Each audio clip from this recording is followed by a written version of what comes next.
Hey everybody, thanks again for coming back to Prep Set Go. We really appreciate you guys subscribing and watching our videos and commenting on them. We like hearing from y'all. So recently I was out at a new gun show in the area and there was a vendor I'd never seen before, Anglesey Knives. They advertise themselves as Anglesey LLC, light tactical and hunting gear. And they're a factory knife maker. They're not a handmade knife maker. They use CNC cutting, machining, all kinds of high quality processes to make their knives. But one of the things that I love is they're local to me. They're local to my hometown. They're also 100% U.S. made. They don't send anything overseas. Everything is done here. So this one is one of the knives I picked up. You can see the flyer we've got for it here. This is what they call the Rival by Anglesey Knives. Okay. And we're going to go through just a quick few things here. I want to cover a little bit of this. This is one of the lightest, they advertise it as one of the lightest, approximately 9 ounces, and durable full-size survival, hunting, and tactical knives produced by Living Ready Blade and Tactical Knives. Okay, so they got some nice credentials behind them there. They're advertising a bunch of their stuff. I'm not going to go too much into that, but let's cover the actual knife itself. So I'm going to take this out as I read some.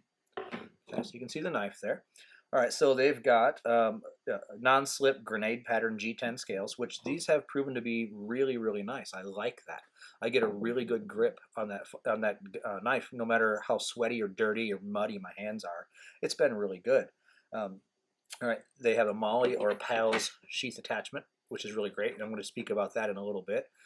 This is really neat how they did this. There's some things about this that I haven't seen on any other knife manufacturer, or as a matter of fact, Molly equipment manufacturer in this kind of zone using Kydex and Molly together. Right?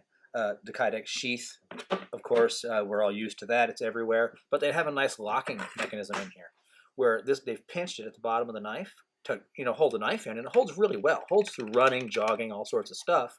Haven't had a problem. But what I really like is they left this little lump, and it's just the silliest little thing, but it fits your thumb, and the knife just pops right out. Right, so there's a lot of forethought into this process, and I really like what they've done. Okay. Let's see here. Oh, they advertise this skeleton knives plate. This is really cool. We'll get into that in a minute. The blade itself is a 440C stainless steel, and it's been Rockwell hardened to about a 57 or 58. So it's got a nice hard blade on it. The feel is really good in the hand. It's a nicely balanced knife. You notice that you got this finger cut, so I can choke up while doing small tasks. If I'm whittling something for fire starting, a few other things, it's nice to be able to do that. But I got a nice full grip if I need to do any cutting, slashing, hacking. The blade's got a decent thickness to it, although not too thick. They kept the weight down. So we're going to see if that hinders them at all when we do some chopping tests. So what I want to do with this knife is I'm actually going to put it through a little bit of real-world use and a little bit of torture test. So this is exactly how it came from the manufacturer. I haven't touched it, I haven't sharpened it, I haven't done anything. I tell you, it is a pretty sharp knife. I've been really, really impressed with it. It came out of the package. I haven't, like I said, haven't used it, haven't touched a stone. The only thing I did was just check the sharpness really, really quickly. And my standard check is, can it shave the hair on my arm? That's just a quick, easy way to go. So we'll get a paper here, and let's see. So we're going to hit arm. Alrighty, look at that. Boom. One little quick swipe, all those hairs came off, no pulling, no tugging, they came off cleanly. It's not just whether or not it can shave the hair on your on your arm, it's how cleanly it does it. So, if you feel tugging, tearing, pulling, you know that it might have a jagged edge, but not so much a sharp edge. But been a really good knife so far, so I really like it. Just a quick plug on some of their other products. They have basically the same knife in a slightly modified version here. Okay, I'll move these a little bit. Okay, so this one is the Rival Featherweight. And what they've done is they've thinned the blade and essentially hollowed it out in an area through here. And they injection mold high-strength polymers over the blade. Okay, now, yeah, obviously, that's going to weaken the blade some. Depending upon what you're going to do, though. And, I throw this term around a lot, the philosophy of use. And philosophy of use basically breaks down to what are you going to use the thing for. So if you're out backpacking, hiking, doing things in an anticipated environment, you don't necessarily need all the reserve that a survival knife that provides you. So if you need a cutting knife, but you want to reduce the weight, the rival featherweight comes in at only 5.2 ounces, right? So it's the same blade. It's still the 440 stainless steel blade, but they've reduced the weight considerably. And those of you that, military or backpacking, ounces equal pounds, pounds equal pain. So every little bit you can take off, but still have a full-size knife. Remember, this knife is the same size as this one, but they've taken 4 ounces off that knife. That is a considerable amount of weight. That's a third of a pound. So they took a third of a pound of weight off of this knife. All right, so just want to put that one out there. And one more they have, which I did not look at visually, but I grabbed one of their flyers on it, was their dagger. And they've got this one, the rival dagger, as they call it. So it's a full tang, 1/4 inch thick, solid 440C stainless steel all the way through. Again, blade hardness 5758 Rockwell, bead blasted surfaces. So I'll have a link to them, to the Anglesey Knife Company, in my notes down below here. So, and feel free to ask any questions. I'll do what I can. I've got the owner's email address, and I can probably answer a few questions for you if need be. Okay. So the knife, been a great knife so far. Again, though, so far as in unpackaging, the presentation, the construction, everything is very clean. It fits the hand very well. It has a great balance. I like the sheath. It stays in the sheath very well. There's a few things I want to talk about with the sheath. This is some pretty nice stuff here. Little, tiny, tiny details that I really think are important. The bottom of this sheath, you can see this little bump where that reflection is right there. That's a hole. They left a drain hole in the sheath. They were smart enough to know this is a survival knife. People are going to be out in nasty environments. We need to let this thing drain and dry. So they left a drain hole. That's number one. That I picked up on really quickly.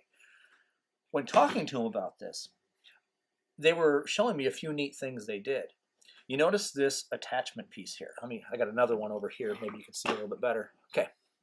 This plastic piece is something they invented. They actually had a company make these. They're injection molded pieces. And what this allows, this is really cool. Where I said this is the only company I've seen do this. The MOLLE attachment is in the center line of the knife.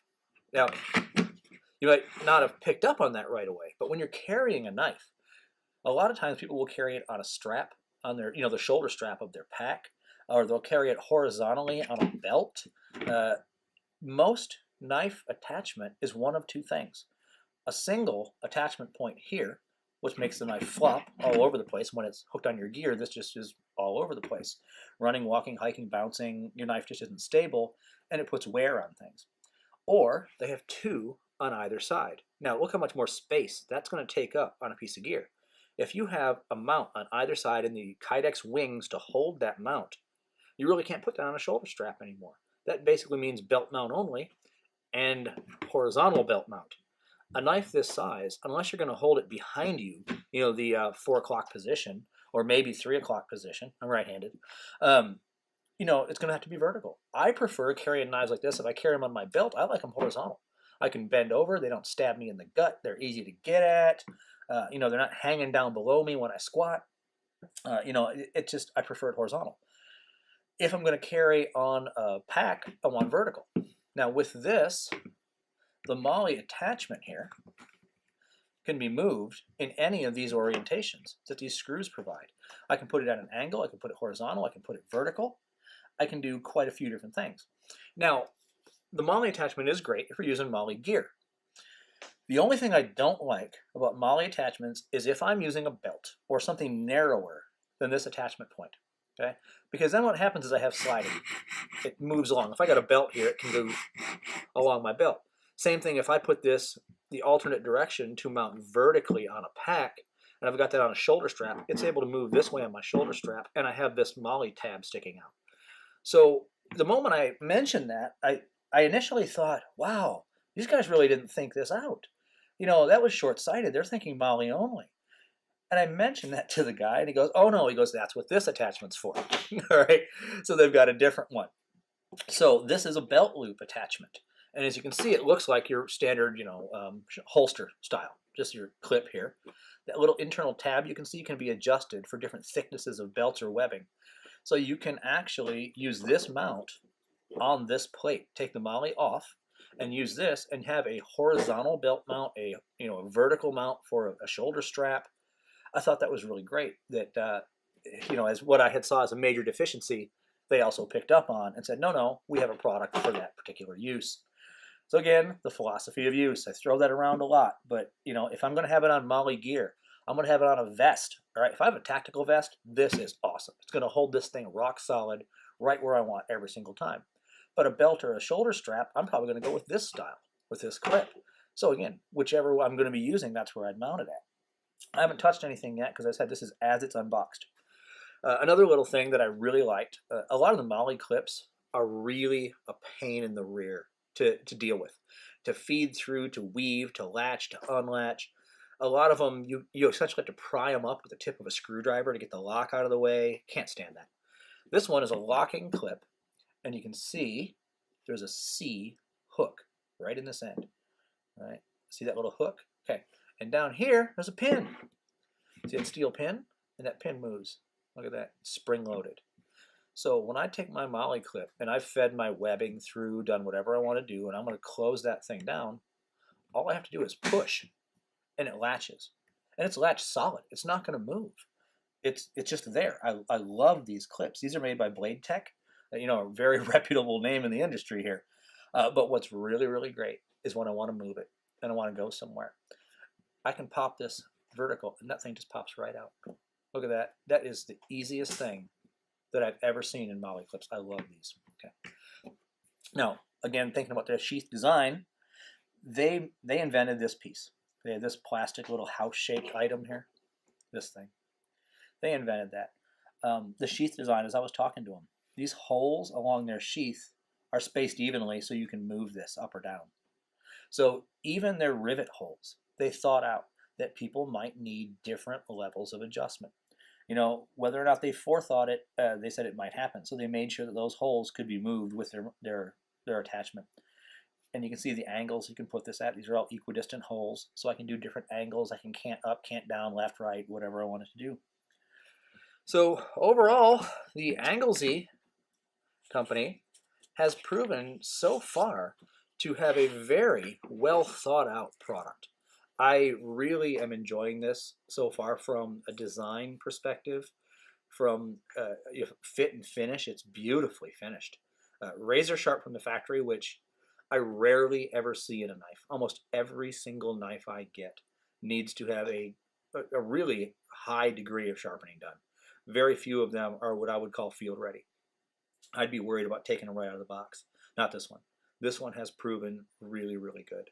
So when we get into the testing phase, we'll make some more videos, and I'll show you how it holds up. But I'm going to separate this video as the introduction from the testing, because I want to give some time for you guys to put down some tests below. So comment back with types of things you'd like to see. I'm thinking a chopping test, a rope cut. We're going to go and use it, probably making a new fire kit with it. I'll make a bow drill with it. We'll see how it works on small tasks. How does that choke point work for whittling down tips of the bow drill? How does the tip of it work for drilling a hole in my hearth board? Just all kinds of little bits. And I told the owner it's going to be a torture test, and I'm going to let the internet decide what we do. The one thing I will say is I'm not going to do anything abusive. This is a real world. I'm not going to shoot it with a shotgun. We're not going to put it in a vise and hit it with a hammer.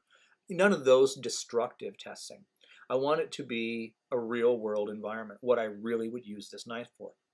So part of that is going to be, it's just going to be my carry knife. When I go off and do my videos, my wilderness trips, whatever I'm doing, my tactical training, I'll carry it on the vest. I want to know, when I'm running around with a load of stuff, does it fall out? It hasn't yet, but we'll put it through something better. So again, comment below. Let me know what you guys think. So far, I'm impressed with it, but time will tell. And again, thanks for watching. We appreciate it.